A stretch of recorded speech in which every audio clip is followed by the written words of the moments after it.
çfarë ndryshimesh konkrete duhet të presim në kushtetut? Çfarë do të ndryshojë nga sistemi aktual? Do kemi një parlament me 140 vetë? Ti duhet më pyes një themon në fillim që kush mund të jetë i ngarkuar i caktuar për të marrë gjysmën e Shqipërisë. Do vim edhe aty. Kjo do ishte ndoshta pyetje. Duhet kuptoj strategjinë si arri deri aty, pastaj qëllimi final. Do të ketë ndryshim në përbërjen e kuvendit, pra nuk do të kemi më një kuvend me 140 deputet. Nuk do jetë një kuvend unik kështu siç është sot, po mund të jetë me 100 dhome ullët, me 100 pra do bëhet me 2 dhoma.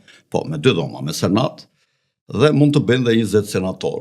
Ku do futen këta që janë elita politike e partive, që janë njerëz të afërt dhe të besuar të dyja krave, të liderëve të dyjave krave, të cilët do vazhdojnë të sundojnë në Shqipërinë me modalitete të tjera. Edhe kështu shtypet edhe butoni i riset, edhe ai thotë unë s'kam marrë shumë mandate deputete, se unë jam senator tani.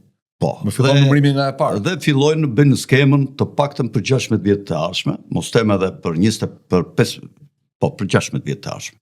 Dhe në vitin 2040, ku kryesisht do bien dakord për fuqitë ligjore që do të kenë senatorët, për fuqinë ligjore që do të ketë presidenti i ardhshëm, i cili ka shumë mundësi të jetë një president i fortë të vendoset nga populli.